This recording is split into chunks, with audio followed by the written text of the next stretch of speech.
Hey there, subscribe to my channel, and also press this bell icon so you never miss any new updates, cause whenever we upload new video you will get a notification on your phone.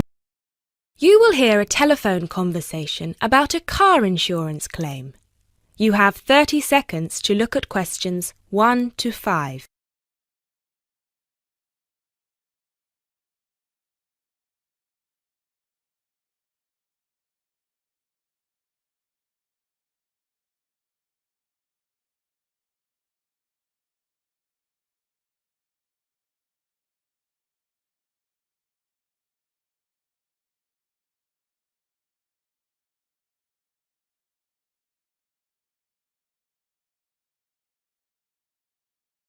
Good afternoon. Auto Insurance. This is Janet speaking. How may I help you? Yes, hello. I would like to make a claim on my car insurance, please. Certainly, sir. First of all, I'd like to inform you that all of our calls are recorded for monitoring and training purposes. Is that okay? That's okay. Could you please tell me your full name? Sure, it's Mr. Bennett Fisher. Okay, sorry, how do you spell your surname? It's spelled Fischer. Great, thank you. I see that you have taken out a third-party fire and theft premium with us on a 2013 light blue Volkswagen Passat. Is that okay? Yes, well, almost. The colour is not light blue, it's light green. Okay, thank you for updating your information with us. What is the nature of your claim with us today? Last weekend, I had driven up to York on business and left my car in a monitored car park. However, it was only monitored until 8 p.m, and I did not return to collect it until 9:30 p.m, after which no car park staff were present. When I arrived at the car park, my car wasn't there. It must have been stolen. I see. Were there any valuable items left in your car which could have been seen from outside? Well, I had recently bought quite an expensive radio for my car, but the front panel is detachable, and I always stow it in my glove compartment. So, no, there wouldn't have been anything valuable on display. Okay, Mr. Fisher, thank you for that information. I'm going to send you some forms through the mail for you to fill in. Before I can do that, I need to ask you a couple more questions. Is that okay? Of course.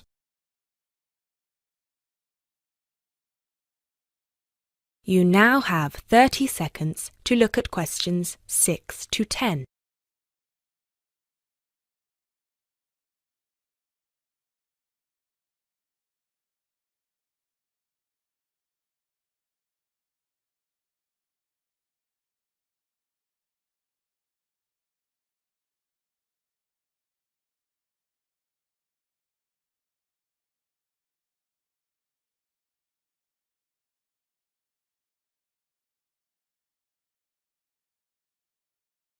Thanks, Mr. Fisher. First of all, could you let me know your policy number, please? Of course. I have it right here. It's G34C245. G34C245. Thanks. And the type of claim? Shall we say stolen car? Yes, the car was definitely stolen. I reported it to the police immediately. I actually have the report number here if that's of any use. No, not right now. But keep hold of that as we will need to see a copy of the police report eventually. Which police station did you report the offence at? York Police Station. Was it your first time in York? No, but it was the first time I'd driven there. I usually take the train. Were you aware that the car park was only manned until 8 p.m? No, I was not aware of that. Were there any signs put up on the premises that informed car owners of the risks of leaving their cars after normal operating hours? Yes, but they said the car park was going to be guarded until 10 p.m, at which point the entrance is barred so no cars can come in or out. Was any reason given for that sudden change? The police informed me that the staff on duty that night had left on an urgent call. I believe it was something about a family member being admitted to hospital. Were there any personal items left in your car? Yes, first of all there was the car radio I mentioned before. Ah yes, of course. Anything else? Just some CDs and an old jacket. Right. Thank you, Mr. Fisher. I have everything I need for now and will send these forms out to you shortly. When you get them, please fill them out with as much information as you can and, where possible, include copies of any relevant documents to support your claim, such as police reports and registration details. Once you have returned that to us, we can then start to assess whether you will be eligible to receive compensation. Do you have any further questions for me today? No, that's all. Thanks for your help.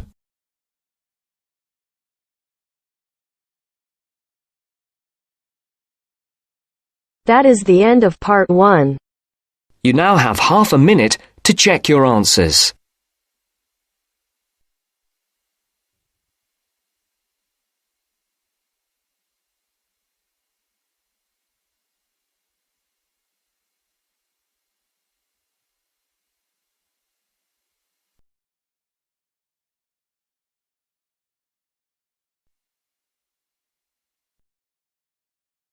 Now turns to part 2. Part 2. You will hear a lecture on bird migration. First, you have some time to look at questions 11 to 17.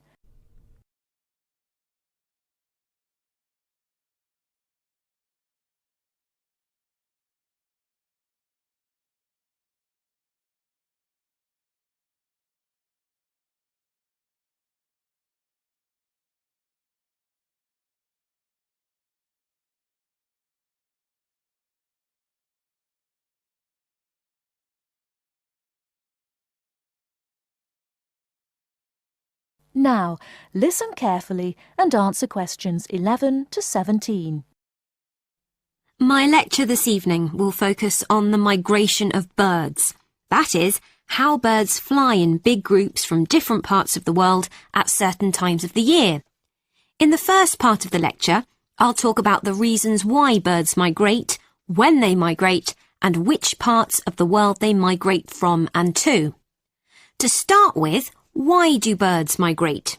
Well, there are two main reasons. 1, they migrate to look for food, and 2, they travel to parts of the world that are more suitable for breeding. In fact, these reasons are closely linked. As you can imagine, when birds are breeding, they need extra food to feed their young.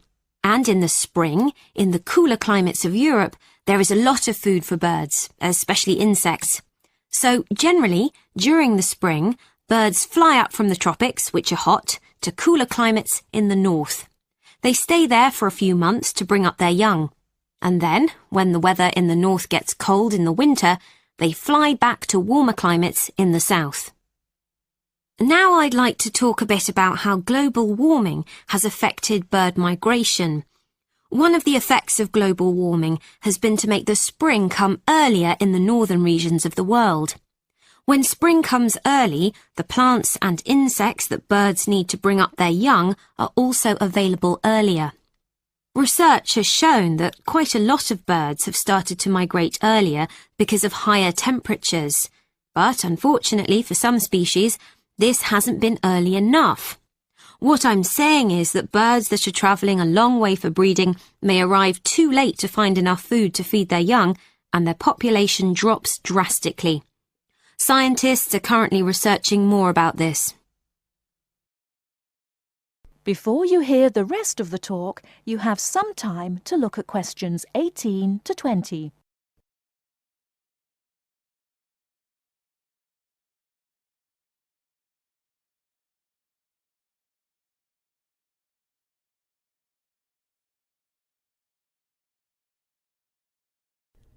Now listen and answer questions 18 to 20.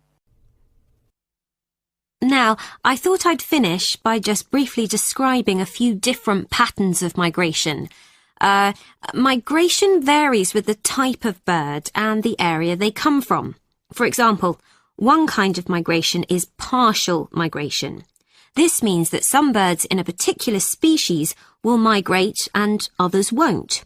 It usually depends on how the weather affects food supplies, and very often happens in the tropics. In another migratory pattern, a bird called an Arctic tern migrates the whole length of the globe, from the North Pole to the south. The Arctic tern travels between 12 and 15,000 kilometres each way when it migrates in a complete circle around the world. It's quite amazing. Right, and lastly, I'd like to mention a pattern which isn't nearly as spectacular, but is very interesting. And this is the way many birds migrate across North America. In this pattern, the birds fly northwards in the west of the country and then back south again in the east. So, if you imagine it, they're actually migrating in a circular pattern, like the hands of a clock, not in a straight line, as we might think. That is the end of part 2. You now have half a minute to check your answers.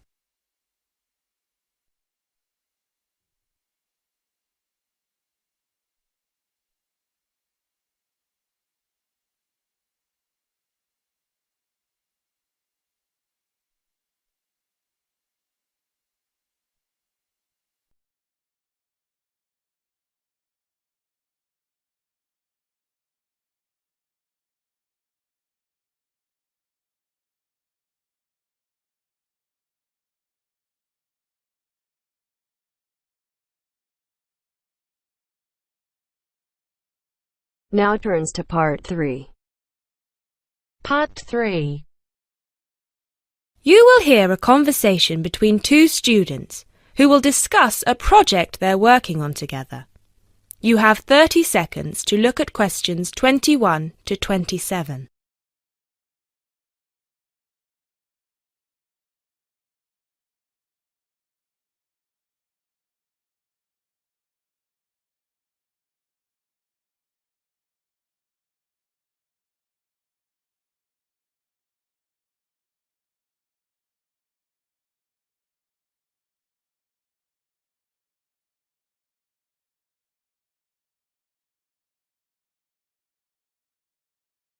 Hey Jess, glad you could make it.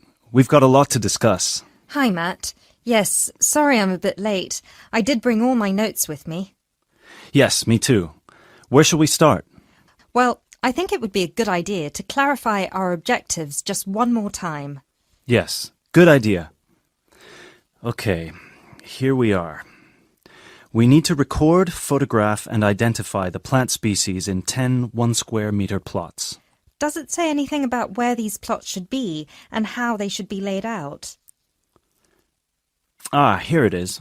It says that all the plots need to be no more than 10 meters apart. And how do we choose them? Ah, this is the fun part. I remember this. Here we are.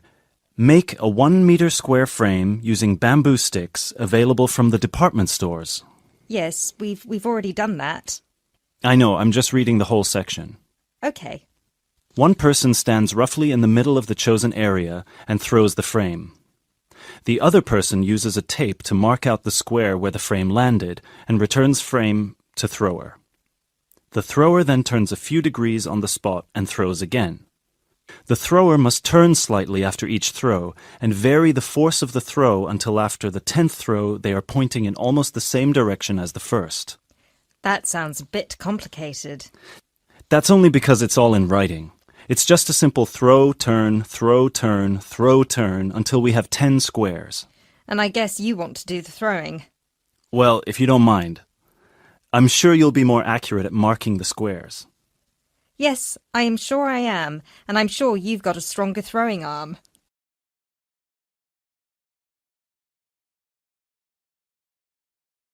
You now have 30 seconds to look at questions 28 to 30.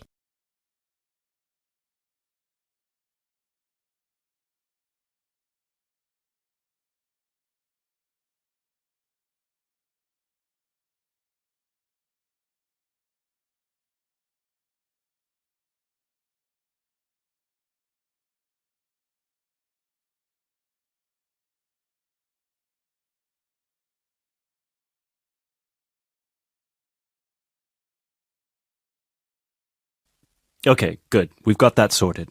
Now we need to decide where to go. Yes, I've been thinking about that and I've brought the map. Ah, well done. I forgot mine. Now, I've identified 3 possible locations, but they've all got some disadvantages. Okay, fire away.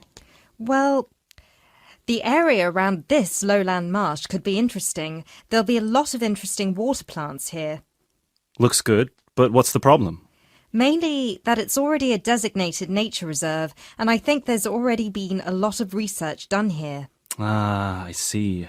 Well, I'd rather do something that's new and can be useful. I agree. That's why I identified this area further west. See, here, behind the beach. Oh yes, I see. That area there, where it's flat, but quite high. Exactly. If you look a bit further inland, you'll see that there are hills which will protect that area from strong north winds. I see. Excellent. But what's the problem? Just that it may not be very interesting. We know that the geology there is not conducive to a wide variety of plants. I agree. So what's your last idea? Well, I think this one is a bit of a winner, although I did want to show you the other two. Look up here, on the north coast. Where? See this bay? Well, I know that there's been quite a lot of studies done here, but a bit further to the east, behind this headland. No one has ever looked at that. Well, I certainly couldn't see any studies. That is interesting. And the plant life could be a bit different because of the shelter from the wind the headland provides. Exactly. Brilliant, Jessica. That's a great idea. We'll go there. Thanks. Now all we have to decide is when is a good time. Well...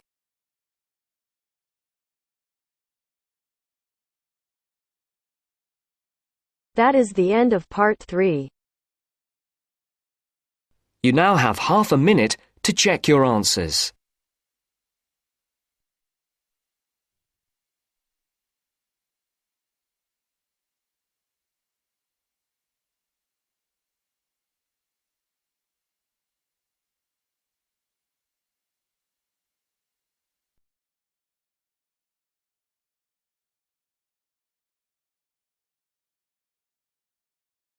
Now turns to part 4. Part 4.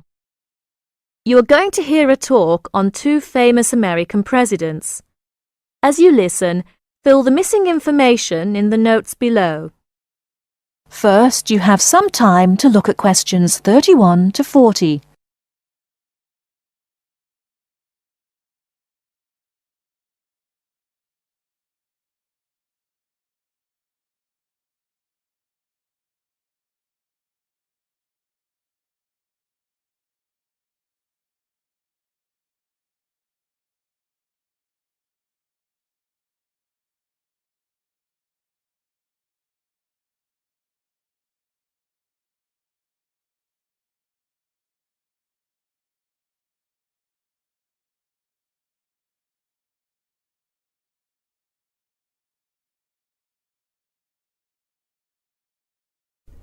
Now, listen carefully and answer questions 31 to 40.